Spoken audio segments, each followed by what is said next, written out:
आप सभी को स्टोरी कैसी लग रही है मुझे जरूर कमेंट करें, बताइएगा। फ्लैशबैक खत्म। जैसे ही रिया को सब याद आता है, वो चौंक कर आहा को देख रही थी। तभी हम उसके चेहरे के सामने चुटकी बजाते हुए बोलते हैं, क्या हो गया, कहाँ खो गई मिस कंफ्यूजन?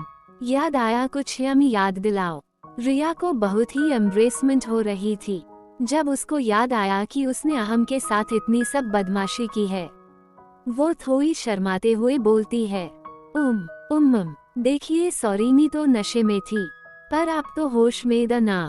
अगर मैं आपके करीब आ गई थी मम तो आप खुद को मुझसे दूर कर देते हैं। आपने वैसा सब कुछ क्यों करने दिया मुझे? हाँ बोलिए ना, अब आप चुप क्यों हैं? हाँ, जब सुनता है तो वो बोलता है, अच्छा जी, उल्टा चोर कोतवाल को डांटे। एक तो तुम खुद पहले मुझे ऐसी जगहों पर टच करके सेड्यूस करती हूँ और फिर मुझे बोलती हूँ कि मैं कंट्रोल करूँ खुद को, और जबकि मैंने तुम्हें कितनी बार वार्न भी किया था ऐसा मत करो, पर तुम तो मेरी कोई बात ही नहीं सुन रही थी। रिया आहा से बोलती है, वो ठीक है, सॉरी मिस्टर खडूस। फिर वो थोड़े गुस्से में बोलती है, मुझसे गलती हो गई। अब आहा के चेहरे पर एक मुस्कान आ जाती है और फिर वो बोलते, हाँ अब ठीक है, चलो अब तुम भी तैयार हो जाओ, आज शादी है। वैसे भी आज कोई तमाशा मत कर देना। रिया आहा को पीछे से घूरते हुए बोलती है, इनको तुम ही बाद में बताऊंगी, आए बड़े मुझे कहने वाले। इनकी तो ऐसी बात लगाऊंगी कि याद रखेंगे। जीज ही वो बिस्तर से उतरने वाली होती है। उसकी नजर अचानक से उसके खुद के हाथ पर जाती है। वो देखती है कि उसके हाथ की मेहंदी का रंग बहुत ही डार्क हो गया है। फिर उसका ध्यान उसके नाम पर जाता है। वो हैरानी से देखती है कि उसके नाम के साथ अहम का भी नाम लिखा हुआ है। फिर उसे याद आया कि आहान ने जब उसके हाथ से नाम ठीक किया था तभी ये हरकत की होगी। मिस्टर खडूस, आप ऐसा कैसे कर सकते हैं? आप तो गए अब। फिर वो जल्दी से अपने बिस्तर से उठकर वॉशरूम में चली जाती है। वहीं नीचे सारी शादी की तैयारियां धूमधाम से चल रही थी। आज दिन की शादी थी तो सब अब धीरे धीरे तैयार होने जा चुके थे। वही तान्या जो धीरे से अपने बिस्तर से सोकर उठती है। तभी उसको सबसे पहला ख्याल दक्ष का आता है और वो खुद से कहती है, पता नहीं वो मिस्टर डोडो पता नहीं ठीक है कि नहीं, जिस हिसाब से उसने कल पी थी मुझे तो नहीं लगता कि वो ठीक होगा। एक बार उसे देखकर आती हूँ, फिर जल्दी से तैयार हो जाऊंगी।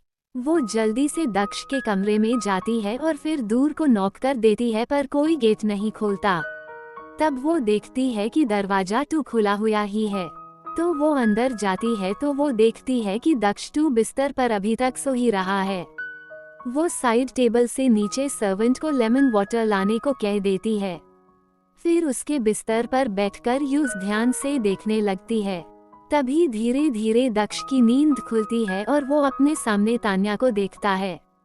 तो हैरानी से उठकर बैठता है और तान्या को देखते हुए बोलता है, तुम यहाँ क्या कर रही हो इतनी सुबह? क्या मेरी इज्जत तो नहीं लूटना चाहती तुम? तान्या उसे घूरते हुए कहती है, पागल लड़के, फालतू बकवास मत करो। तभी उनके दरवाजे पर सर्वेंट आती है तो तान्या उसे लेमन वाटर लेकर दक्ष को देती है। ये लो पकाओ, ये पी लो, तुम्हें अच्छा लगेगा, सिर दर्द कम हो जाएगा। तभी दक्ष को दर्द होता है कि उसके सर में सच में बहुत दर्द हो रहा था। तभी वो तान्या से ग्लास लेता है और तान्या को बोलता है, क्या मैंने कल बहुत ज्यादा ड्रिंक कर ली थी क्या? और अगर मैंने कर भी ली थी तो तुम्हें कैसे पता? और तुम मेरे कमरे में क्या कर रही हो? तान्या उसको चुप करवाते हुए बोलती है, ओह मिस्टर टॉकटिव, चुप तो करो तभी तो बताऊंगी। कल तुम तो मेरे पीछे लट्टू ही हो गए थे, पता नहीं क्या क्या और हरकतें कर रहे थे। बार बार मुझे खूबसूरत और ना जाने क्या क्या कह रहे थे। मुझे नहीं पता था कि तुम इतने कम समय में मुझे पसंद करने लगोगे। पर तुम्हारी गलती नहीं है, मैं हाइमी हूँ, हाई इतनी खूबसूरत। फिर वो अपने बाल पीछे कर लेती है। एटीट्यूड मी। वही दक्ष उसको रोकते हुए बोलता है, ओह हेलो मिस एटीट्यूड, अपने बड़े बड़े ख्वाबों को लगाम लगाओ, ऐसा कुछ भी नहीं है। मुझे तो तुम्हारा नाम भी नहीं पता है और मैं तुम्हारे पीछे क्यों लट्टू होगा? तुम जैसी हन। अरे नहीं। फिर वो अपना मुंह थोड़ा भिगाकर ऐसा बोलता है, मेरा नाम तान्या है और तुम हन। तुम ना ज्यादा मत बोलो, पता नहीं कल मुझे किस करने की कोशिश की थी तुमने, तभी मुझे पता चल गया था। अब तुम इतने मासूम मत बानो। तुम कितने डेस्परेट हो, इसलिए अपना मुंह बंद ही रखो। दक्ष भी उसको अपना नाम बताता है। फिर वो उसे बोलता है, मी तो नशे में था, तुम नहीं करती मेरी मदद। बड़ी आई इसी हाई नॉक जोक करते करते तान्या यूज घुरते हुए अपने रूम में आते हुए बोलती है, पता नहीं क्या जमाना आ गया है, एक तो मदद करो, ऊपर से वो बेवकूफ कहीं का मुझे ही बोल रहा है। वही अब सब तैयार हो गए थे और धीरे धीरे नीचे आ रहे थे। प्रेरणा जो कि अब तैयार हो गई थी, तभी श्रुति जी अंदर आते हुए बोलती हैं, अरे मेरी बच्ची तुम तैयार हो गई, बहुत ही प्यारी लग रही हो। वही तब प्रेरणा अपनी मम्मी को देखती है तो वो थोड़ी इमोशनल हो जाती है। फिर वो दोनों एक दूसरे को गले लगा लेते हैं। वहाँ नहम और उनके पापा भी आ जाते हैं और सब इसे हाय प्रेरणा को प्यार से संभाल रहे थी। प्रेरणा ने आज रेड कलर का एम्ब्रॉयडरी वाला बहुत ही सुंदर लहंगा पहना था। बालों को उसने जूड़े में गजरे में बांधा हुआ था, गले में हैवी ज्वेलरी, कानों में अर्निंगा और सिर के ऊपर दुपट्टा और मेकअप के साथ तो वो बहुत ही प्यारी लग रही थी। अब प्रेरणा को लेकर श्रुति जी और उनकी मासी नीचे ला रही थी। वही गार्डन में रेहान भी मंडप में बैठकर प्रेरणा का ही इंतजार कर रहे थे। उन्हें आज सफेद रंग की शेरवानी, पायजामा और सिर पर सेहरा पहना हुआ था और गले में उन्हें पतली माला पहनी हुई थी। तभी प्रेरणा को भी मंडप में आकर बैठा दिया जाता है। दोनों की शादी शुरू हो जाती है। शुद्ध विधि विद्यायन से रस्में होना शुरू हो जाती है। वही अब सब नीचे आ गए थे और उनकी शादी में खूब मजा कर रहे थे। रिया और तान्या ने आज एक ही डिजाइन वाला लहंगा पहना था, पर हाँ उनके रंग और थोड़ा सा काम अलग था। तान्या ने बहुत कम मेकअप किया था, पर तब भी वो अच्छी लग रही थी।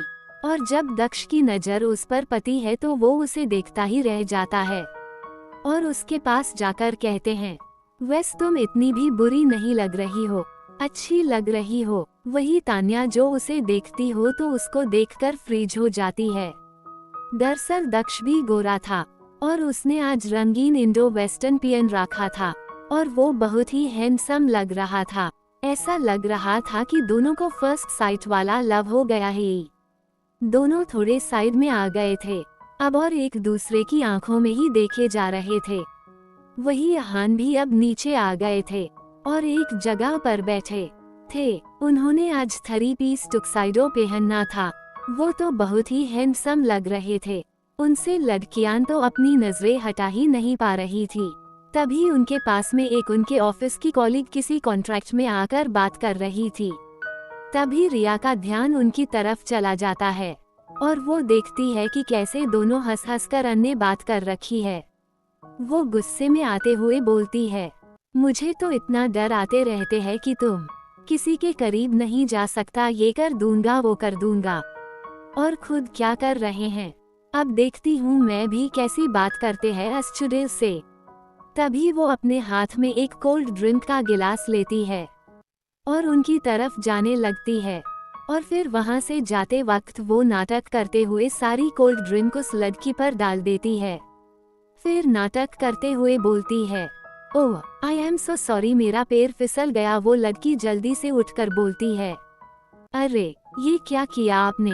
तब भी हम भी उनके साथ ही उठ जाते हैं। वो लड़की थोड़ा मुंह बनाकर बोलती है, यह ऐसो के है। फिर वो अहम की तरफ मुड़कर मुस्कुराती हुई बोलती है, सर मैं आपसे थोड़ी देर में मिलती हूँ। अहा भी अपना हाँ मुझे मिला देता है। तभी रिया उनका हाथ पकड़कर उन्हें गुस्से में गार्डन के बैकयार्ड में ले जाने लगती है। अहा रिया को बोलते हैं, स्वीट हार्ट ये क्या कर रही हो, मेरे बिना रह नहीं जा रहा क्या। हाँ बोलो बोलो। तभी रिया उनका हाथ छोड़ते हुए बोली, अब बोलिए क्या बकवास कर रहे हैं और क्या क्या कर रहे थे उस चिपकली के साथ। हंस हंस कर बोलिए ना, बताओ उस चुड़ैल को अभी मुझे। तभी हमको कुछ समझ आता है तो वो रिया को अपने और करीब करते हुए बोले, ब्यूटीफुल क्या तुमने ही उसकी ड्रेस पर। रिया बिना पूरी बात सुने बोलती है, हाँ मैंने ही कोल्ड ड्रिंक गिराई है। क्यों आपको गुस्सा आ रहा है? बढ़ाओ। रिया अभी बहुत हाई गुस्से में लग रही थी, जिसकी वजह से उसका चेहरा भी लाल हो गया था। वो और भी क्यूट लग रही थी। मुझे तो प्यो दिन डराते रहते हैं कि मिस ब्यूटीफुल तुम लड़कों से दूर रहो और ना जाने क्या क्या और खुद क्या कर रहे हैं। हाँ, उसके फोरहेड को अपने फोरहेड से मिलाते हुए उसके गालों पर अपने हाथ रब करते हुए बोलते हैं, बस स्वीट हार्ट, मैं आज से ऑफिस के कॉन्ट्रैक्ट की बात कर रहा था। रिलैक्स जान। रिया बोलती है, चुप रहो आप, अब मैं भी दूसरे लड़के से बात करूंगी, देखती हूँ मुझे कौन रोकता है। हाँ, उसका गाल थोड़ा दबाते हुए बोलते हैं, जाना, मैंने कहा ना, मैं फालतू बात नहीं कर रहा था और कुछ बहुत जरूरी था, नहीं तो मैं से बात नहीं करने वाला था। और अगर तुम्हें ऐसा लगता है तो सॉरी, आगे से ऐसा नहीं होगा। पर तुम किसी से बात नहीं करोगी इसे। रिया हाँ को घूरती है पर कुछ कहती नहीं, तब भी हाँ उसके फोरहेड पर किस करते हैं और उसके हाथ की मेहंदी को देखते हुए बोलते हैं, लाओ दिखाओ तुम्हारी मेहंदी। तभी रिया को याद आता है और वो उन्हें गुस्से में बोलती है, आप बहुत गंदे हैं, आपने अपना नाम किससे पूछकर मेरे हाथ पर लिखा?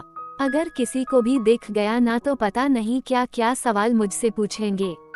तभी अहान स्माइल करते हुए उसके हाथ पर उनके दोनों के नाम पर किस करते हुए बोलते हैं, बस पता नहीं, मेरे दिल ने कहा तो मैंने लिख दिया, और कोई तुमसे पूछे तो मुझे बता देना, मैं संभाल लूंगा। रिया खुद को चुड़वाते हुई बोलती है, छोड़िए मुझे, और ज्यादा ही अपना हक नहीं जमा रहे हैं मुझ पर, देखिए मुझसे थोड़ा दूर रहिए।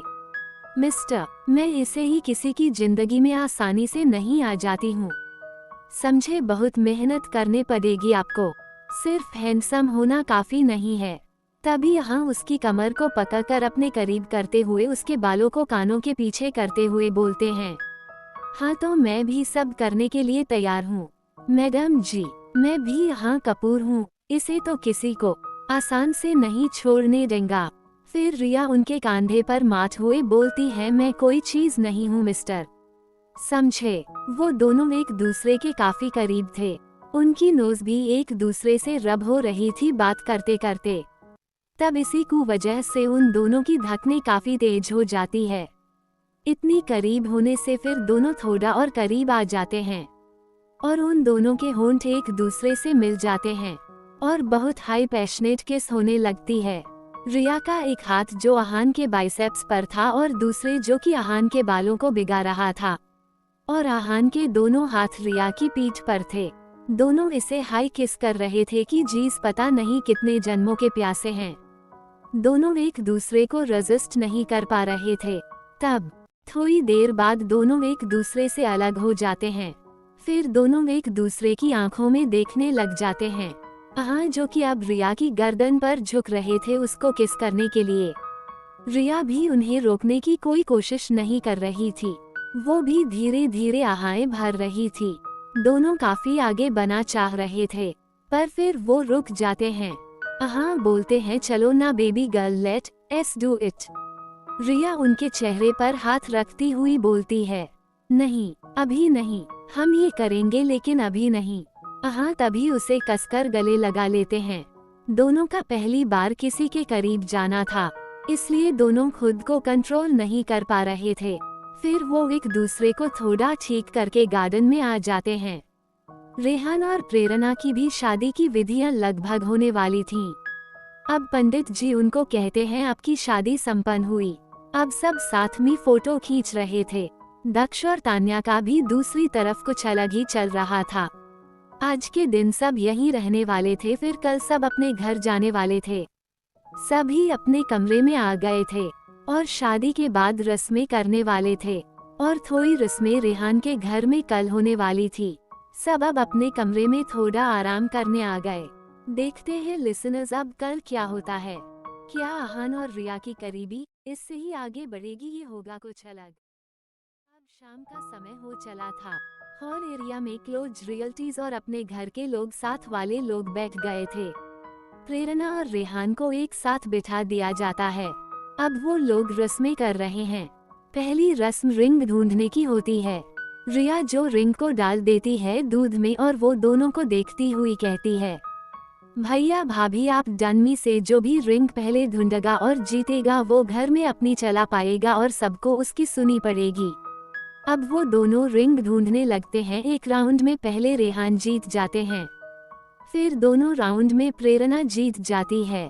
तभी सब वोटिंग करते हुए बोलते हैं, भाई आप हार गए। इसे ही 1-2 और रस्में होती हैं और सब अब बहुत थक चुके होते हैं तो डिनर करके सब अपने कमरे में आ जाते हैं। वही प्रेरणा अपने कमरे में अंदर थी और जैसे ही रेहन भी उनके कमरे की तरफ आने लगते हैं तो वो देखते हैं रिया, तान्या और 1-2 कजन सिस्टर्स उनके कमरे के बाहर खड़े हैं। तो वो उन्हें बोलते हैं, क्या हुआ, तुम लोग इधर क्या कर रहे हो। तभी रिया बोलती है, भाई अरे हम इसे नहीं जाने देंगे, आपको पहले हमें शगुन चाहिए, तभी हम भाभी के पास आपको जाने देंगे, दीजिए दीजिए। रेहान उन सबकी बात सुनकर बोलते हैं, अच्छा भी बताओ कितना चाहिए। तभी रिया अपने कजिन्स और तान्या से पूछती है, कान के पास जाकर बोलती है, बताओ दोस्तों कितने मांगे। फिर वो फैसला करके रेहान से पैसे मांगकर और उनसे लेकर उनको कमरे में जाने की इजाजत दे देते हैं। वही जब रेहान अंदर आता है तो वो देखता है कि उनका रूम बहुत ही खूबसूरती से सजा हुआ है। सारे फंक्शन हो जाने की वजह से प्रेरणा ने भी नॉर्मल कपड़े ही पहन रखे थे। फिर तभी रेहान बिस्तर पर प्रेरणा के पास आते हुए कहते हैं, तुमने कपड़े चेंज नहीं किए जान। प्रेरणा उनको देखते हुए कहती है, बस मैं जा ही रही थी। वही अब रेहान और प्रेरणा ने कपड़े चेंज कर लिए दी और वो दोनों बेड पर अब आ गए थे। तभी प्रेरणा मजाक में उन्हें कहती है, चलो सो जाते हैं, वैसे भी बहुत थक गए हैं। रेहान जैसा ही ये सुनता है वो प्रेरणा को अपनी तरफ करते हुए कहता है, जान तुमने बोला था कल की बस आज रुक जाओ, अब तुम इसे क्यों बोल रही हो। प्रेरणा को रेहान के इसे डेस्परेट एक्सप्रेशन देखकर उसकी बातें सुनकर हंसी आ जाती है और वो जोर से हेस्ट हुए उनसे बोलती है, ओ मेला बेबी, यार रेहान तुम बहुत प्यारे हो। तभी रेहान प्रेरणा को जब खुद का मजाक बनाते हुए देखते हैं तो वो जल्दी से प्रेरणा को अपने नीचे कर लेते हैं। फिर उसे कहते हैं, हाँ अब हंसो, अब क्यों नहीं हंस रही। प्रेरणा जो अब बिल्कुल शांत हो चुकी थी और वो रेहान की हाई आंखों में देख रही थी। फिर प्रेरणा धीरे से उनके माथे पर किस कर देती है। रेहान प्रेरणा की आंखों में देखकर बोलते हैं, जान क्या आप तैयार हैं। तभी प्रेरणा अपनी पलकें नीचे कर लेती हैं। रेहान तभी प्रेरणा के होंठ पर अपने होठों को रखकर उसे किस करने लगता है। दोनों के हाथ जो एक दूसरे की बॉडी पर इधर उधर चल रहे थी। रेहान थोड़ी देर बाद प्रेरणा के होठों को छोड़कर उसकी कॉला बोन पर किस और बाइट करने लगते हैं।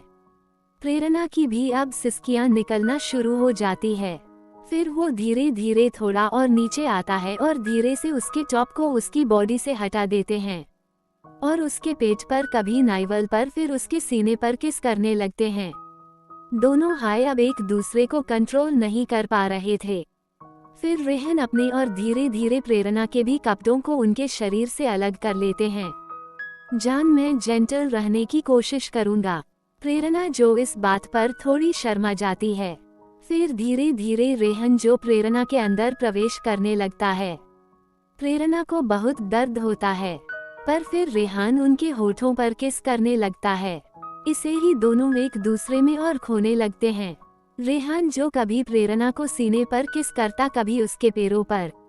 इसे ही दोनों की रात उसी चांद की रोशनी में खोने लगती है डॉट। और फिर दोनों थककर रात के किसी पैल सो जाते हैं। वही दूसरी तरफ आहान अपने कमरे में बैठे कुछ काम करके बस अब सोने ही जा रहे थे। जैसे ही वो सोने की कोशिश करने लगे तो उनके ख्यालों में रिया आने लगी।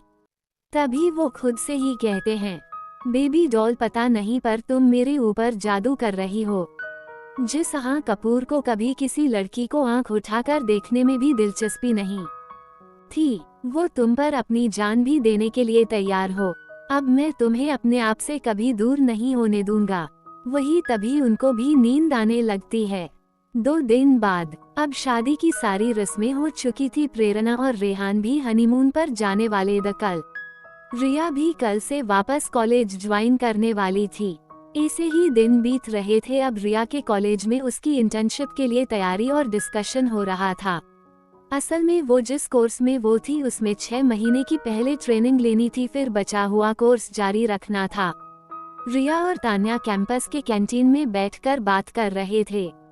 तभी तान्या बोलती है, यार हमारे एग्जाम में तो ठीक ठाक मार्क्स आ गए हैं, पर इंटर्नशिप के लिए अच्छी तैयारी करनी होगी हमें, जिससे अच्छी कंपनी हमें इंटर्नशिप करने के लिए जिससे हमें आगे अच्छी नौकरी मिली। वो दोनों कॉमर्स बैकग्राउंड के थे।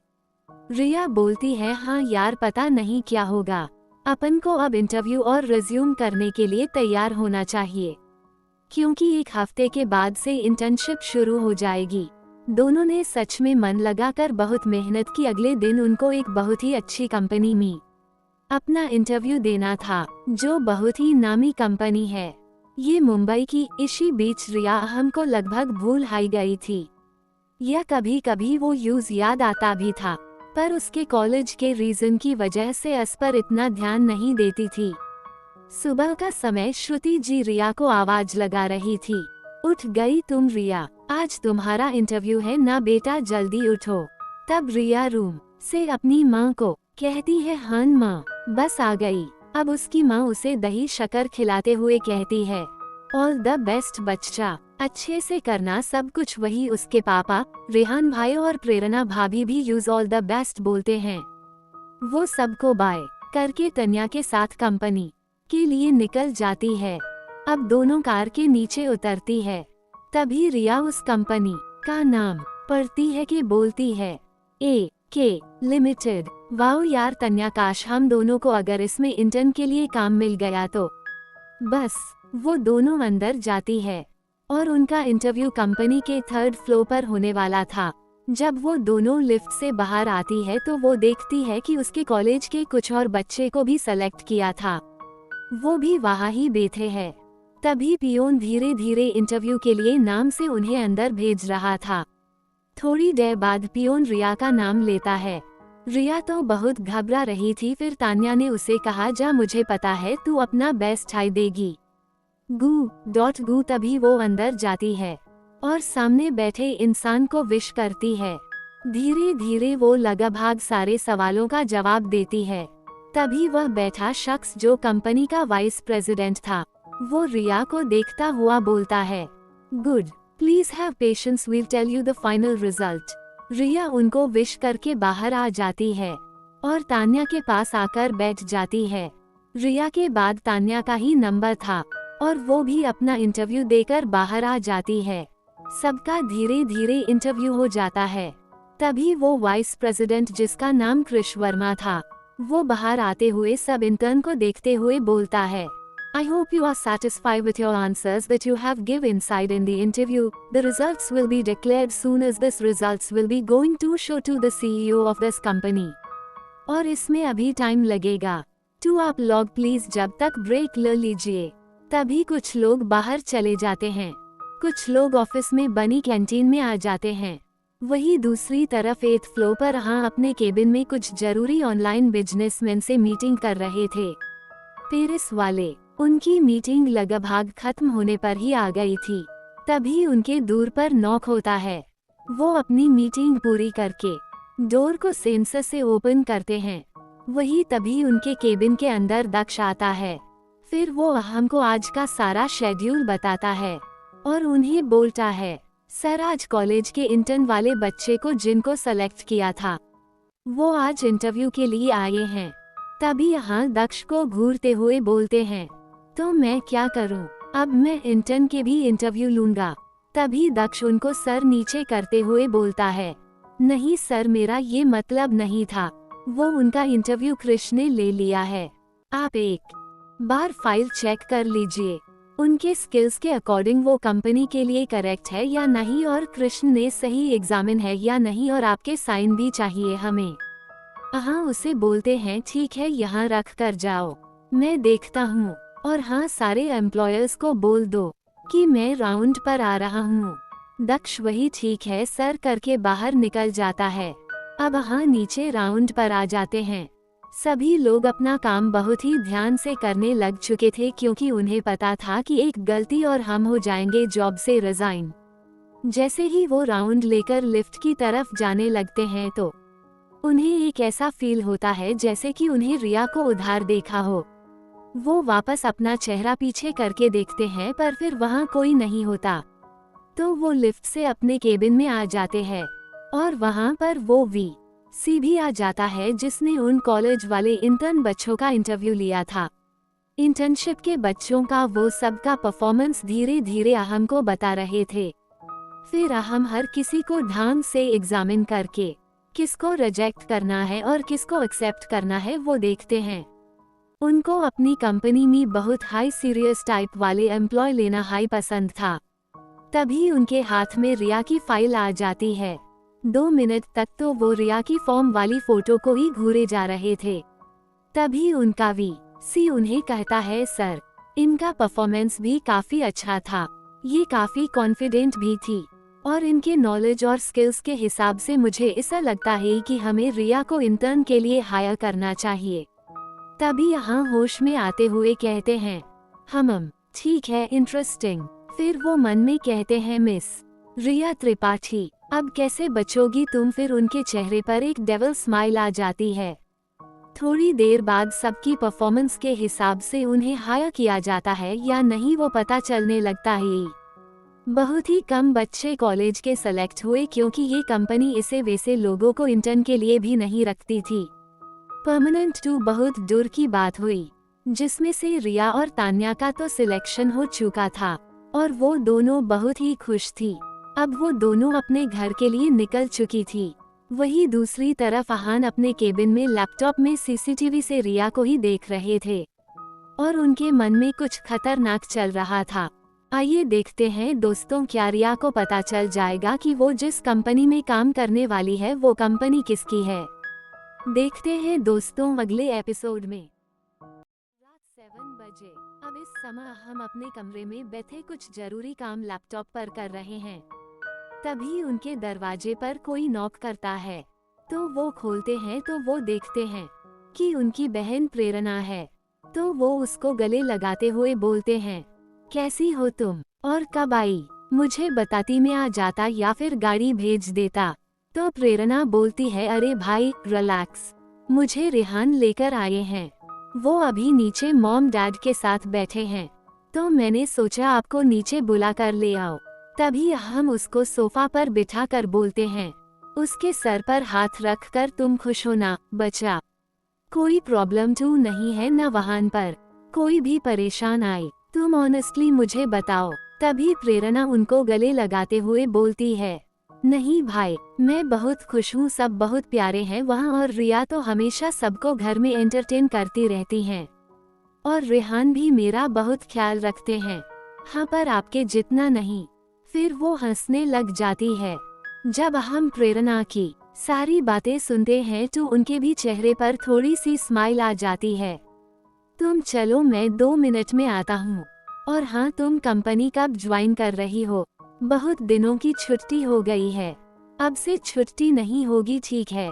तभी प्रेरणा थोड़े गुस्से का नाटक करते हुए बोलती है, भाई मैं आपसे यही बात करने आई थी कि कल से मैं ज्वाइन कर लूंगी कंपनी वापस।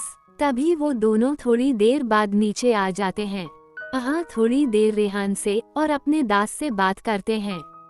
प्रेरणा आज यहीं रुकने वाली थी और रेहान भी थोड़ी देर बाद अपने घर के लिए निकल जाता है। सुबह का समय। आज रिया और तान्या का पहला दिन था ऑफिस जाने का। रिया ने आज व्हाइट शर्ट, ब्लैक पैंट और पैरों में हाई हील्स, बाल उसने टाइट हाई पोनीटेल में बांध लिए दी। वो बहुत ही प्रोफेशनल लुक दे रही थी आज। तभी तान्या उसके कमरे में आते हुए बोलती है, ओई मोती तैयार हो गई। ओ माय गॉड, हाय मेरी जान, तू तो बिल्कुल बिजनेस वुमेन लग रही है बेटी। तभी रिया जो थोड़ा घमंड से कहती है, हाँ तो जल्दी ही बन ही जाऊंगी, और काश में तुझे भी ये बोल पाती, बिल्कुल टॉम बॉय लग रही तू। तभी तान्या उसे घूरते हुए बोलती है, अच्छा चुड़ैल, एक तो मैं तेरी तारीफ कर रही हूँ, ऊपर से तू मेरी ही बेइज्जती कर रही है, रुक तू तो। फिर वो दोनों एक दूसरे के पीछे भागने लगती है। इसे ही दोनों मस्ती करके नीचे आ जाती है। फिर नाश्ता करके अपनी इंटर्नशिप के लिए निकल जाती है। तभी वो ऑफिस में पहुंच जाती है। तो वो देखती है कि उनकी एक और दोस्त जो उनके साथ ही रहती थी वो भी वही खड़ी है। तभी रिया और तन्या उसके पास जाकर बोलती है, ओए सौम्या, तू इतने दिन बाद कहाँ पर थी तू? हमने तुझे कितने कॉल किए। तभी सौम्या उनको देखकर खुश हो जाती है और कहती है, यार क्या बताओ तुमको, मेरे मम्मी की तबीयत ठीक नहीं थी, तो इस वजह से उनका ख्याल रखने की वजह से तुम्हारा कॉल भी पिक नहीं कर पा रही थी। सॉरी यारो। तभी रिया उससे पूछती है, अब ठीक तो है ना आंटी जी? तो सौम्या बोलती है, हाँ अब तो ठीक है यार, मैंने जब परसों देखा कि कल इंटरव्यू है तो मैं कल आई थी, पर थोड़ा लेटी इसलिए तुमसे मिल नहीं पाई। इसे ही तीनों बातें करते हुए अपने फ्लो पर आ जाती है। वहाँ उनको मैनेजर दिखता है जो सारे न्यू इंटर्न को काम बता रहा था। उन्होंने भी अपनी सीट ले ली और काम समझने लगी। उन लोगों को काफी टाइम हो गया था। थोड़ी देर बाद लंच टाइम हो जाता है। उनको ऑफिस टाइम तक नहीं रुकना था, इसलिए रिया, तान्या और सौम्या कैंटीन एरिया में बैठकर मस्ती कर रहे थे। लंच टाइम के बाद तीनों वापस अपना काम करने आ जाती है। तभी एक पियोन रिया के पास आकर बोलता है, मैडम आपको सर ने बुलाया है, आप 8th फ्लोर पर चले जाइए। तभी वो उनको बोलती है, मुझे सॉरी भैया, आपको कोई गलतफहमी हुई होगी, मैं इंटर्न हूँ। पर तब तक वो पियोन वहाँ से चला जाता है। तभी रिया तान्या को देखकर घबराते हुए बोलती है, यार तान्या तू भी चल ना। तो तान्या उसे कहती है, नहीं तू जा, कुछ नहीं होगा, कुछ पेपर वर्क हो सकता है, रिलैक्स, जल्दी जा अब। तभी रिया लिफ्ट की तरफ चली जाती है और 8th फ्लोर का बटन दबा देती है। वो खुद में ही कहती है, पता नहीं क्यों बुलाया होगा। फिर हाथ जोड़कर बोलती है, कान्हा जी कुछ प्रॉब्लम ना हो बस। तभी वो आ जाती है। वो जैसे ही देखती है तो वो शॉक हो जाती है। इतना शानदार और लग्जूरियस वाहन पर केवल एक ही केबिन था और बाकी 8th फ्लोर पर और कुछ डिपार्टमेंट द बहुत ही महंगी चीज और इंटीरियर दिख रहा था। तभी एक बॉडीगार्ड रिया के पास आकर बोलता है, मैडम प्लीज दिस साइड। रिया मन में बोलती है, इतने ध्यान दे रहे हैं जैसे मैं बॉस हूँ इस कंपनी की। तभी वो केबिन को नॉक करती है। 2 मिनट बाद अंदर से आवाज आती है, कमन। वो अंदर जाती है तो देखती है केबिन बहुत ही बड़ा था और केबिन में कांच का एक बहुत ही प्यारा मिरर था जिसे हम बाहर सारी मुंबई को देख सकते हैं। और वहाँ एक शख्स उसकी दूसरी तरफ अपना चेहरा मुड़ा हुआ था। वो थोड़ा नर्वस होते हुए बोली, good afternoon sir, I am Riya, आपने मुझे बुलाया था। तभी वो शख्स रिया की तरफ अपना चेहरा करता है तो रिया 2 कदम पीछे हो जाती है। वो शख्स एक स्मर्क करते हुए रिया को बोलता है, hi miss Riya, please be seated. जी हाँ दोस्तों, वो अहान कपूर ही थे। रिया उनको गुस्से में देखती हुई बोलती है, आप यहाँ पर? फिर वो अपनी आंखें बड़े करते हुए बोलती है, कहीं ये आपकी ही तो? तभी हम उसकी बात को सुनते हुए बोलते हैं, हाँ मेरी जान, ये मेरी ही कंपनी है। फिर वो रिया के करीब जाते हुए उसके चेहरे से उसके बालों को पीछे करते हुए कहते हैं, मैंने पता है तुम्हें कितना मिस किया।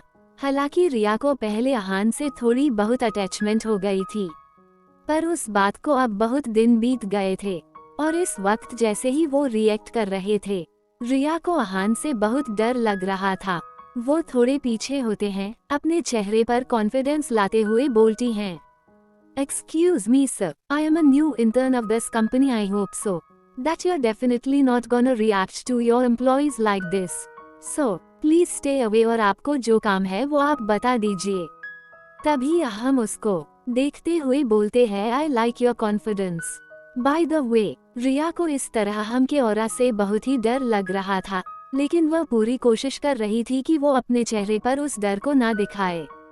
डेविल कहीं के पता नहीं कुड़ा को क्या समझते हैं, ये कहाँ से आ गए। हाँ मैं तो भूल ही गई इसे कौन सी जगह है जहाँ पर ये मेरा पीछा छोड़ते हैं। खड़ूस पाट नहीं, कौन सा ड्रोश लगाकर मेरी जिंदगी पर कब्जा कर लिए है। पता नहीं इतने खतरनाक एक्सप्रेशन लेकर मुझे देख रहे हैं। रिया तू तो यहाँ से निकल जा, क्योंकि तेरा ताइक्वांडो भी इधर काम नहीं आएगा। एक तो इनकी इतनी सारी सिक्योरिटी मेरी वैसे ही बैंड बजा देगी। वो जल्दी से अहम को बोलती है, sir I think I should go. Because मुझे मैनेजर ने काम दिया है और मुझे उसको पूरा करना है। तभी हम उसको बोलते हैं डोंट वरी, तुम्हें कोई कुछ नहीं बोलेगा और तुमको मैंने यहाँ कुछ इंस्ट्रक्शंस देने के लिए बुलाया है। फर्स्ट वन इज, तुम सबसे पहले ऑफिस में आकर मेरे फ्लो पर आओगी और मेरी कॉफी रेडी करोगी। अगला लंच तुम्हें मेरे केबिन में आकर करना होगा और टाइम टाइम पर जब मैं तुम्हें बुलाऊंगा तुम्हें मेरे केबिन में तभी आना होगा और कुछ इंस्ट्रक्शंस होंगे तो मैं तुम्हें अपडेट करता रहूंगा। इज दैट क्लियर मिस रिया त्रिपाठी? रिया आहान की ये सारी बातें सुनकर गुस्से में उनसे बोलती है, आपकी हिम्मत कैसे हुई मुझे ये सब चीजें करवाने की? यहाँ पर मैं अपनी इंटर्नशिप करने आई हूँ, वो भी कॉलेज से अपनी पढ़ाई से। मैंने इसको क्लियर किया है, मैं कोई आपकी पपट नहीं हूँ कि जब आप बोलेंगे रिया उठो तो मैं उठ जाऊंगी और जब बोलेंगे बैठो तो मैं बैठ जाऊंगी। मैं आपकी कोई नहीं हूँ, मुझे दबने वाली लड़की मत समझाइए, मैं वो नहीं हुई, मुझे डराने की कोशिश भी मत करिएगा। तभी यहाँ गुस्से में उसके करीब आकर उसके चेहरे को अपने हाथ से दबाते हुए कहते हैं, हाउ डरे यू टू से दीज थिंग्स टू मी? ये बातें मुझसे कहने के लिए तुम्हें पता है ना कि मैं क्या कर सकता हूँ, इसलिए जो भी मैंने बोला है तुम्हें वो करना ही पड़ेगा, नहीं तो। रिया आहान को खुद से दूर करते हुए बोलती है, नहीं तो क्या क्या कर लेंगे बोलिए? आई डोंट बिलीव कि जिसे मैं थोड़ी सी अटैच हो गई थी वो आप थे। तभी आहान उसको गुस्से में बोलते हैं, नहीं तो मैं तुम्हारे भाई की कंपनी को इस मार्केट से ऐसा हटाऊंगा कि कभी किसी को पता भी नहीं चलेगा कि कोई कंपनी थी भी ऐसी। तभी रिया ये बात सुनकर उसकी आंखों में आंसू आ जाते हैं और वो ताली बजाते हुए बोलती है, वाह मिस्टर आहान कपूर, आखिर आप कितने घटिया इंसान हैं, वो दिखा ही दिया। जिस घर में आपकी बहन की शादी हुई है आप उसके ही पति को तबाह करना चाहते हैं। क्या अपनी दिल नहीं है? क्या अपनी ही बहन का घर खराब करते हुए आपको बिल्कुल शर्म नहीं आएगी? आप क्रूएल आदमी हैं। अब मुझे छोड़िए, हटिए। आहान खुद को थोड़ा पीछे करते हुए बोलते हैं, मुझे मत बताओ कि मैं क्या हूँ और अच्छा है कि तुम्हें पता चल गया कि मैं कैसा इंसान हूँ। रही बात मेरी बहन की तो मैं उतना केपेबल हूँ कि मैं उसका ख्याल रख सकता हूँ, तुम उसकी टेंशन मत लो। रिया अपने आंसू पोंछते हुए आहान को घूरते हुए बोली, पर आप वो कभी नहीं बन पाएंगे प्रेरणा दी के, क्योंकि वो रेहान भैया से प्यार करती है। आप कितनी भी केयर कर लेंगे पर जो खुशी उनको अपने प्यार के साथ होती है वो आप उनसे छीन लेंगे, क्योंकि आप मी टू दिल ही नहीं है। आई विश कि आपको भी प्यार हो और वो आपसे दूर हो जाए, तब आपको समझ आएगा।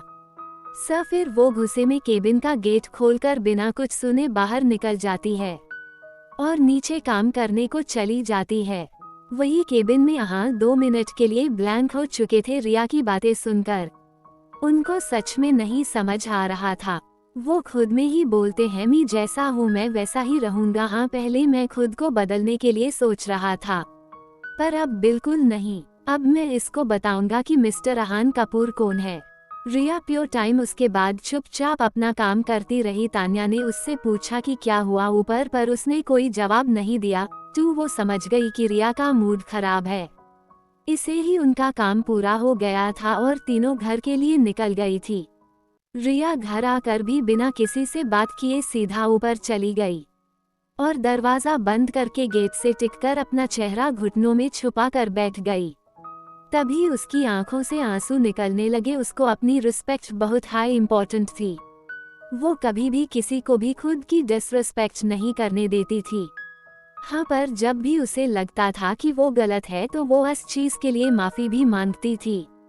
पर यहाँ पर तो हाँ उसको प्रॉब्लम में डाल रहा था। वो कहीं देर उधर ही बैठी रही।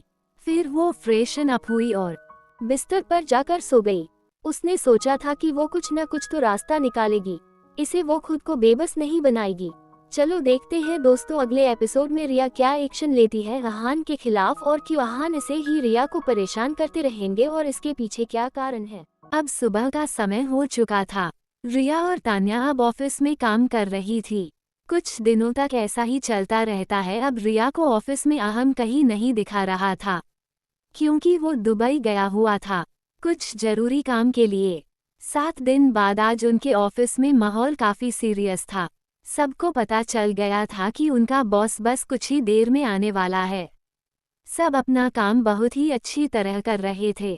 तभी हम लिफ्ट से बाहर आते हैं और राउंड लेने लगते हैं।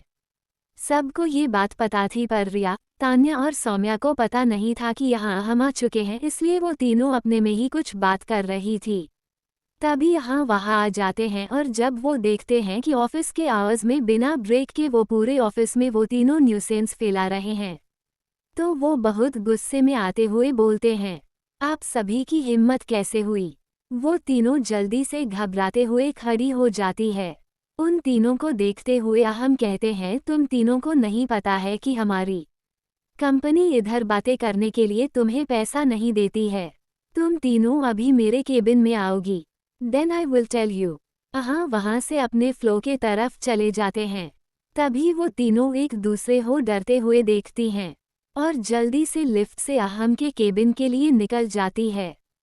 तभी सौम्या बोलती है, यार मुझे बहुत डर लग रहा है सर, हम तीनों को नौकरी से नहीं निकाल सकते। तभी वो तीनों डरते डरते यहाँ के केबिन के बाहर आती है और रिया दूर को नॉक कर देती है। नॉक करने पर अंदर से 2 मिनट बाद कमन की आवाज आती है। अंदर और दक्ष थे। वो अंदर आती है तीनों, तभी उन तीनों को घूरते हुए बोलते हैं, तुम तीनों अभी इंटर्न हो और तुम अभी से ही रूल्स फॉलो नहीं कर रही हो। अगर तुम्हें आगे कंपनीज में काम करना है तो आप लोगों को आगे चलकर प्रॉब्लम होगी। आगे से मुझे इस तरह का बिहेवियर नहीं चाहिए। तुम तीनों को मैं वार्निंग दे रहा हूँ। अब तुम दोनों जाओ और रिया यू स्टे हियर। रिया तभी हमको घूर कर देखती है, फिर मुंह बना लेती है और मन में बोलती है, अब इस डेविल को क्या काम है, इतने दिन नहीं थे तो सुकून था यार। तान्या और सौम्या बाहर चली जाती है और अहान दक्ष को भी इशारा करके बाहर जाने के लिए बोल देते हैं।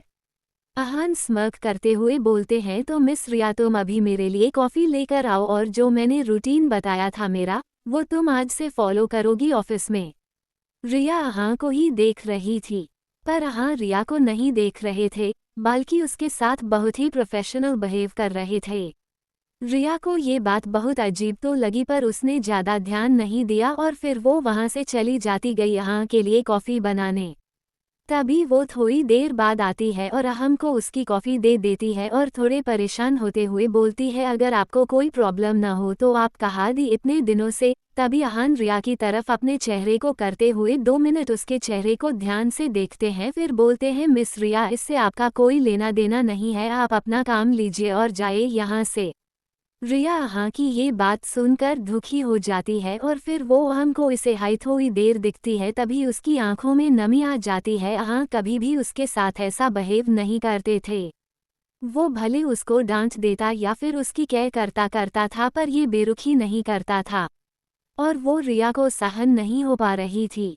वही दूसरी तरफ नीचे ऑफिस के फ्लोर पर दक्ष धीरे से तान्या के पास आता है और उसका हाथ पकड़कर उसे साइड में ले जाता है। तान्या तभी उसको बोलती है, ओ हेलो मिस्टर, क्या कर रहे हो, कैमरे हैं यहाँ पर, कोई देख लेगा, छोड़ो मेरा हाथ। तभी दक्ष उसके कमर को पकड़ता हुआ बोलता है, क्या कर रही हो, इतने दिनों से ना मुझसे बात कर रही हो और तो और मुझे ऑफिस में भी इग्नोर कर रही हो, क्यों मुझे तड़पा रही हो। तभी तान्या से अपनी नज़र चुराने लगती है तो दक्ष उसके चेहरे को अपने हाथ से ऊपर करते हैं, उसका चेहरा अपनी तरफ करते हुए बोलते हैं, क्या हुआ है जानम, बोलो ना। तभी तान्या उसको अपना चेहरा उठाकर देखती है, जैसे ही दक्ष ने उसे जानम बोला था उसकी आंखें में थोड़ी सी नमी भी आ जाती है और वो दक्ष को जल्दी से गले लगा लेती है, फिर बोलती है, मुझे लगा कि तुम भी मेरे साथ टाइम पास करना चाहते हो, इसलिए मैंने तुमसे खुद हाई धुरी बना ली। मैंने सोचा अगर मैं तुम्हें इग्नोर करूंगी तो तुम खुद हाई मुझे भूल जाओगे, पर अब नहीं, अब तुम सिर्फ मेरे पास हाई रहोगे, तुम चाहोगे तब भी मैं तुम्हें खुद से दूर नहीं जाने दूंगी डोडो। फिर दक्ष भी उसे थोड़ी सी मुस्कुराहट देते हुए अपनी बाहों में भर लेते हैं और यूज बोलते हैं, जो हुक्म मेरी मैडम जी, मैं पूरा का पूरा आपका हूँ। वही यहाँ के केबिन में रिया यहाँ के चेयर के पास जाकर उनकी आंखों में देखती हुई कहती है, क्या हुआ है, आप कुछ छुपा रहे हैं ना, आपकी आंखें आपकी बातों से बिल्कुल अलग कह रही है, मुझसे आप कुछ नहीं छुपा सकते। उसकी आंखों में ध्यान से देखते हैं, रिया की आंखों में आंसू थे। वो तभी उसको अपनी गोद में धीरे से बिठा लेते हैं और धीरे से गले लगा लेते हैं। तभी रिया भी उन्हें गले लगा लेती है और आंखों को बंद करके अपने मन में बोलती है, क्या हुआ है आपको, क्यों मुझसे छुपा रहा है बातें? मिस्टर डेविल, कुछ तो बात है, आपकी ऐसी बेरुखी में नहीं सह सकती प्लीज। वही यहाँ भी रिया को अपनी बाहों में भाट हुए अपने मन में कहते हैं, कैसे बाटोन तुमको सोना कि मेरे इसे रिएक्ट करने के पीछे कोई बहुत बड़ा कारण है, पर अब मुझे तुम्हारे साथ बहुत स्ट्रिक्ट बिहेव करना पड़ेगा। वो दोनों कुछ देर ऐसे ही एक दूसरे की बाहों में सुकून ले रहे थे। तभी रिया धीरे से आहान से दूर हो जाती है और उनकी गोद से उठ जाती है और नज़र चुराते हुए बोलती है, मुझे काम करने जाना चाहिए, मैं आपसे बाद में मिलती हूँ। आहा अपनी आंखें झपका देते हैं और रिया वहाँ से चली जाती है। आज का दिन इसे ही निकल जाता है। ये फ्लैट शाम का वक्त। आहान के घर पर सब ड्राइंग रूम में बैठे थे, तभी विशाल जी आहान को कहते हैं, बेटा बुरा ना मानो तो अब तुम्हें भी अपनी शादी के बारे में कुछ सोचना चाहिए।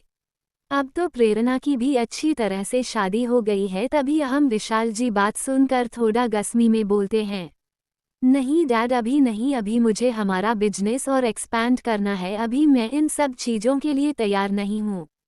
पर बेटा वो सब काम तो जिंदगी भर चलते रहेंगे, तुम्हें भी अपनी पर्सनल लाइफ के लिए सोचना चाहिए अब। तभी सृष्टि जी बोलती है, चलो अब इस बारे में हम बाद से बात करेंगे, आप दोनों अभी डिनर कर लीजिए आकर। विशाल जी समझ गए थे कि सृष्टि ने जानबूझकर ये बात यही रोक दी है।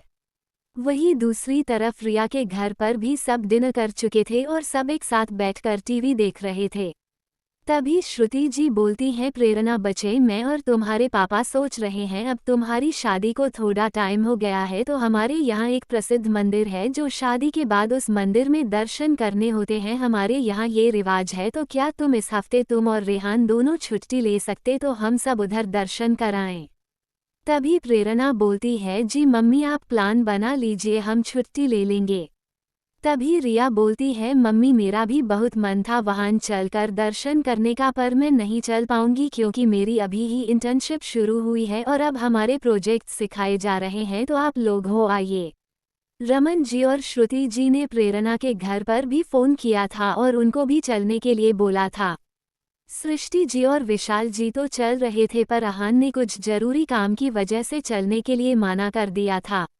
अब सब 2 दिन बाद मंदिर के लिए निकलने वाले द सब फ्लाइट में जा रहे थे और एयरपोर्ट पर मिलने वाले वो सब हाई लॉग देहरादून में बहुत ही प्रसिद्ध महादेव जी के मंदिर के दर्शन करने जा रहे थे। 2 दिन के बाद सब अब घर से निकल गए। रिया भी सबको सी ऑफ करने के लिए एयरपोर्ट आई थी। वह हम भी अपने मॉम डैड को कार में छोड़ने आया था एयरपोर्ट पर। तभी सभी फैमिली एयरपोर्ट पर मिलती है। आहान भी प्रेरणा और सब भाई घर वालों से मिलते हैं, पर उन्होंने नोटिस कर लिया था कि रिया की नज़र लगातार उन्हीं पर हाई है, पर वो उसको एक नज़र भी नहीं देख रहे थे। वही रिया भी आहान को ही देखे जा रही थी। उसे आहान का ऐसा बिहेवियर बिल्कुल समझ नहीं आ रहा था, बल्कि उसको बहुत ही बुरा लग रहा था। सब धीरे धीरे प्लेन में बैठते हैं, तभी रिया चुपके से वहां से निकलकर अपनी गाड़ी का टायर पंक्चर कर देती है। अब आहान भी अपनी गाड़ी की तरफ जा रहे हैं, तभी वो देखते हैं कि उसकी गाड़ी के सामने ही रिया हाथ बांधे खड़ी है। तभी वो उसको कहते हैं, ओह हेलो मिस, कंफ्यूजन क्या हुआ, मेरे बिना तुम रह नहीं पा रही हो क्या, ऑफिस में भी मुझे नहीं छोड़ते हो, अब यहाँ भी? हाँ क्या बात है? रिया तब हाई अजीब सा मुंह बनाते हुए बोलती है, आप कितना गलत सोच रहे हैं ना अपने बारे में। फिर वो थोड़ी हिचकिचाते हुए बोलती हैं, वो तो मेरी गाड़ी का टायर पंचर हो गया है, इसलिए मैंने सोचा कि आप मेरी मदद कर देंगे, इसलिए अब आप मुझे घर छोड़ दीजिए। फिर वो जल्दी से गाड़ी के अंदर बैठ जाती है। आइए देखते हैं दोस्तों अगले एपिसोड में क्या होता। हमने जैसे पिछले एपिसोड में देखा, बिना आहान की कोई बात सुने रिया उसकी गाड़ी में जल्दी से बैठ जाती है। तभी आहान खुद में ही बोलते हैं, तुम ये क्या कर रही हो, सोना कैसे समझाओ तुम्हें, इससे तुम्हें खतरा हो सकता है, मेरे पास आने के लिए तुम ऐसे मत करो बच्चा। तभी वो जल्दी से आकर ड्राइविंग सीट पर बैठ जाते हैं और थोड़ा मुंह बनाकर बोलते हैं, पता नहीं कैसे लोग हैं, हैंडसम लड़का देखा नहीं और अपनी गाड़ियों के टायर पंक्चर कर लेते हैं। क्यों मिस कंफ्यूजन, मैं सही कह रहा हूँ ना? जैसे ही रिया आहान की बात सुनती है तो वो हैरानी से उन्हें देखती है। फिर वो अपनी इस हरकत पर शर्मसार होने लगती है। डेविल कहीं के चारों तरफ अपनी नज़र रखते हैं। फिर वो बिना आहा को एक बार भी देखे सीधा अपना चेहरा खिड़की की तरफ कर लेती है। आहा भी उसे बिना परेशान किए अपना ध्यान गाड़ी को चलने में लगा लेते हैं। थोड़ी देर बाद रिया का घर आ जाता है और वो गाड़ी से उतर जाती है। तभी वो देखती है कि आहा गाड़ी से नहीं उतर रहे हैं। तो वो गाड़ी की खिड़की के पास जाकर बोलती है आइए ना। तो आहा उसको बोलते हैं मुझे काम है, तुम जाओ। रिया का मुंह उतर जाता है पर फिर वो इंसिस्ट करते ही कहती है प्लीज आप कॉफ़ी पीकर चले जाएगा। आओ ना मिस्टर डेविल। पर आहा उसको कोई जवाब नहीं दे रहे थे, बस उसे एक टक देख रहे थे, जिससे रिया को समझ आ जाता है कि आहा नहीं आएंगे। तो वो उदास होकर अंदर जाने लगती है। उसकी आंखों में हल्की सी नमी भी आ गई थी।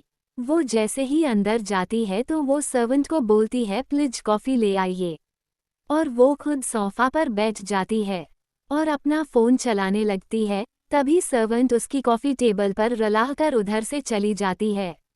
वो जैसे ही अपनी कॉफ़ी का कप लेने लगती है तभी उसके हाथ से कोई कप ले लेता है। वो हैरानी से अपना सर ऊपर करके देखती है तो वहाँ आहा उसकी कॉफ़ी का कप लेकर सोफे पर आराम से बैठ जाते हैं। तभी रिया गुस्से में बोलती है आप तो जा रहे थे ना, तो अब क्यों आए हैं? जाइए अपना काम करिए जाकर। तभी यहाँ उसको देखते हुए बोलते हैं तुम ही बोल रही थी ना कि कॉफ़ी के लिए आ जाइए तो मैं आ गया। तो वो यहाँ को घूरते हुए खुद में ही कहती है डेविल कहीं के बस हमेशा अपना डोमिनेंट नेचर से सबको डराते हैं। तो भी यहाँ उसे बिना देखे बोलते हैं मुझे सब सुनाई दे रहा है सोना। तभी रिया यहाँ की बात सुनकर हड़बड़ा जाती है। तभी थोड़ी देर हो जाती है तो वहाँ सर्वेंट आती है और उन्हें बुलाती है माँ डिनर तैयार है, आप लोग डिनिंग टेबल पर आ जाइए।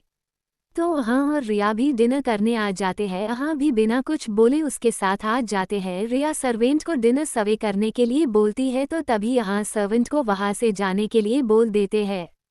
तो रिया यहाँ को सवालिया नज़रों से देखने लगती है तो यहाँ को उसे बोलते हैं कम हियर सोना। रिया जब हाँ की ऐसी आवाज़ सुनती है तो उसके बॉडी में सिरहम दौड़ जाती है।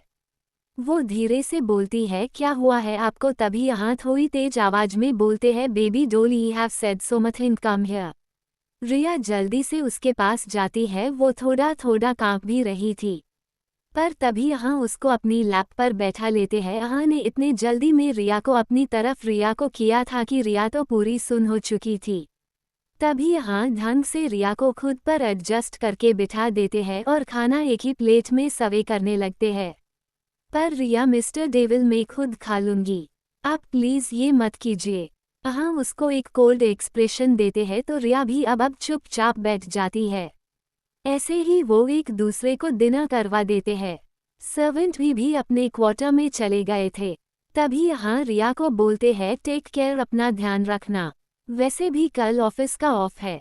रिया थोड़ी बेचैन हो गई थी यहाँ के जाने की बात सुनने से। वो जल्दी से यहाँ के बिसेप्स को पकड़कर बोलती है सुनिए ना, आप थोड़ी देर रुक जाइए ना, वैसे तो मम्मा पापा मुझे ज़्यादातर भाई या कोई रिलेटिव्स के साथ ही रहने को बोल देते हैं।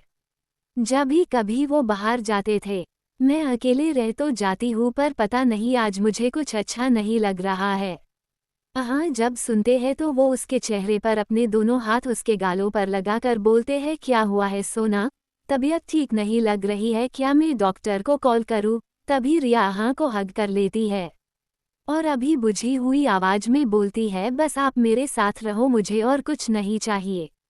हाँ को पता चल गया था कि रिया की तबीयत सच में खराब ही गई है। उसको फीवर हो गया था तो वो जल्दी से उसको अपनी गोद में उठाकर उसके रूम में ले जाने लगते हैं। रूम में आकर वो उसे बेड पर अच्छी तरह से बैठा कर बोलते हैं तुम यहीं बैठी रहो। वो जल्दी से नीचे आकर एक बाउल में गर्म पानी लेते हैं और एक वार्म क्लॉथ लेकर जल्दी से रिया के पास आ जाते हैं। रिया का बुखार बढ़ता ही जा रहा था। जल्दी से पहले उसके सर पर गर्म पानी की पटिया करते हैं, फिर ठंडे पानी की। रिया को अभी पूरा बेहोशी का खुमार था। वो कुछ भी बोले जा रही थी मिस्टर डेविल ठंडा लग रहा है, हटाइए ना प्लीज, मेरे पास आइए। आप मुझसे दूर क्यों जाते हैं? आपको पता है ना मैं आपसे दूर नहीं रह सकती। रिया की बात सुनकर बोलते हैं बस बच्चा तुम्हारा बुखार अभी ठीक हो जाएगा, मैं यही हूँ, तुम्हारे पास कहीं नहीं जा रहा जाना। रिया अब कॉपने भी लग गई थी। यहाँ जल्दी से रिया को ब्लैंकेट से अच्छी तरह से ढक देते हैं। फिर अपना फ़ोन निकालकर एक फीमेल डॉक्टर को कॉल करते हैं, पर वो अभी आउट ऑफ कंट्री थे। यहाँ को भी चिंता में आ जाते हैं, पर डॉक्टर ने उन्हें बोला कि आप जितना फिजिकल टच में रहेंगे या अपनी बॉडी की वार्मथ देंगे तो उनका बुखार उतना कम हो जाएगा।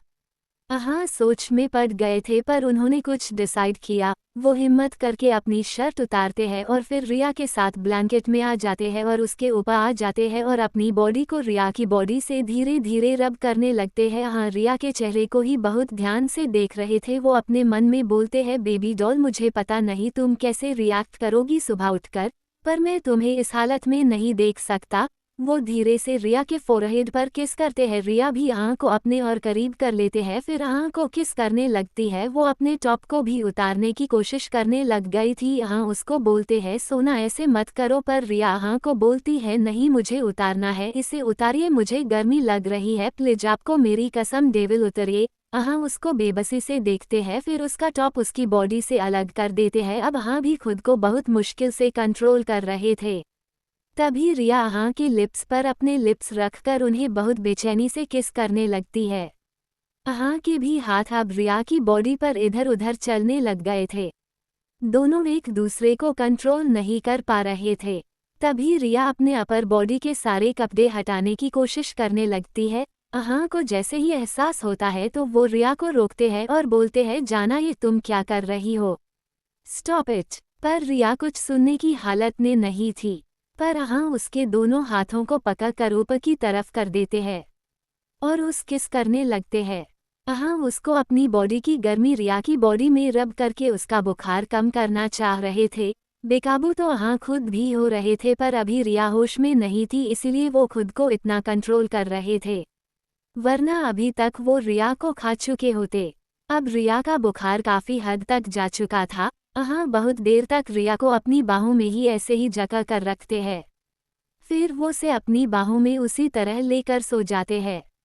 उन्होंने सोचा था कि वो जो भी सबक सोचेगी उसको क्लियरिफाई वो खुद करेंगे। अगली सुबह बालकनी से आती ही धूप बेड पर सोए हुए हाँ और रिया के चेहरे पर सीधा जा रही थी। तभी रिया की आंखें धीरे धीरे खुलने लगती है। उसे अपनी बॉडी पर किसी के हाथ महसूस हो रहे थे जो उसको बहुत ही जकड़ कर अपनी बाहों में लिए ही थे। वो अपनी आंखें खोलती है तो वो देखती है कि उसके पास हग करके सो रहे हैं। 2 मिनट तो उसे ऐसा लगता है कि वो कोई सपना देख रही है, तो ज्यादा न ध्यान देते ही वो वापस अपनी आंखें बंद कर लेती है। पर तभी उसको की आवाज सुनाई देती है जो उसे बोल रहे थे कि सोना, इतना क्यों हिल रही हो बच्चा, सोने दो ना। जैसे ही वो की बातें सुनती है तो वो जल्दी से से दूर होकर उन्हें हैरानी से देखने लगती है। वो देखती है कि के बॉडी पर उसकी शर्ट नहीं थी। फिर वो जल्दी से खुद को देखती है तो उसने की ही शर्ट पहन रखी थी। ने रात में ही रिया को अपनी शर्ट पहना दी थी जब उसने जबरदस्ती अपने टॉप को अपनी बॉडी से रिमूव किया था। रिया को अपनी बॉडी में कोई पैन नहीं था। उससे ये तो पता चल गया था कि उसके साथ कुछ गलत तो नहीं हुआ है, पर उसकी आंखों में धीरे धीरे नमी तैरने लगती है। वो लगातार को ही देखे जा रही थी। उसे ऐसे लग रहा था कि उसने की शर्ट कैसे पहन रखी थी और अपर बॉडी से बिल्कुल न्यूड था, कि भी लड़की के लिए ये नॉर्मल बात नहीं हो सकती है। उसे ये तो याद था कि उसे पैम्पर कर रहे थे और उसके सर पर गर्म पाचान भी कर रहे थे, पर उसको ये बिल्कुल याद नहीं था कि ये हालत कैसे ही उन दोनों की। तभी की नींद धीरे धीरे टूटने लगती है। उसे किसी की सिसकियों की आवाज़ आ रही थी। जब वो पूरी तरह से अपनी आंखें खोलते हैं तो वो देखते हैं कि रिया उसके सामने उसे ही लगातार अपनी आंखों में आंसू लिए देख रही थी। उसका पर चेहरा रोने की वजह से लाल हो गया था और वो अभी ही उठी थी, इसलिए वो बहुत ही मासूम लग रही थी। तभी जल्दी से उठते हैं और उसको अपनी बाहों में लेकर जल्दी से अपनी लाप पर बिठा लेते हैं और उसके आंसू जल्दी से अपने हाथों से पोंछते हैं और उसके फोरहेड से अपना फोरहेड लगाकर अपनी आंखें बंद करके बोलते हैं, सोना मुझे एक्सप्लेन कर दो, वैसा कुछ भी नहीं है जैसा तुम सोच रही हो, प्लीज मेरी बात सुनो। रिया कुछ भी बोल नहीं रही थी। तभी अपना चेहरा थोड़ा उसके चेहरे से दूर करके अपने हाथ को रिया के गालों पर रख कर बोलते हैं, कल तुम्हारा बुखार कम ही नहीं हो रहा था। मैंने गर्म और ठंडी पाट्यान करी थी, फिर भी कुछ फर्क नहीं पड़ रहा था, तो मैंने डॉक्टर को कॉल करके बुलाने का सोचा, तो डॉक्टर भी और ऑफ कंट्री थी। मैंने उनसे पूछा कि कोई ट्रीटमेंट बता दीजिए। दूसरे डॉक्टर भी नहीं आ सकते थे क्योंकि बाहर बहुत तेज बारिश हो रही थी, आना इम्पॉसिबल था। तो डॉक्टर ने कहा कि आप अपनी बॉडी की वार्म उनकी बॉडी में देने की कोशिश कीजिए। ट्रस्ट मी, मैंने तुम्हारे साथ कुछ वैसा नहीं करने की कोशिश की है। तुमने ज़बरदस्ती अपनी बॉडी से टॉप हटा दिया था। मैंने तुम्हें बहुत मना किया पर तुम नहीं मानी। मुझे पता है कि मैं होश में था, मुझे ऐसे तुम्हें नहीं करने देना चाहिए। रिया हाँ को ही देख रही थी, तभी हाँ बोलते हैं, कुछ तो बोलो प्रिंसेस। एम सॉरी प्लीज सोना। पर रिया हाँ का हाथ जल्दी से अपनी कमर से हटाकर वॉशरूम की तरफ जाने लगती है। हाँ भी जल्दी से उसके पीछे जाते हैं, पर रिया जल्दी से दूर बंद करने ही वाली थी, पर हाँ उसको बेचैनी से देखते ही बोलते हैं, सोना सॉरी बच्चा, कुछ तो बोलो, मुझे मार लो, गुस्सा कर लो, पर ये खामोशी मत करो। पर रिया हाँ को अपनी हल्की नम आंखों से एक बार देखती है, फिर दरवाजा बंद कर देती है। देखते हैं दोस्तों, क्या रिया हाँ को समझ पाएगी या रहेगी उससे इसी खफा। अगले एपिसोड में देखते हैं, प्लीज कमेंट करके जरूर।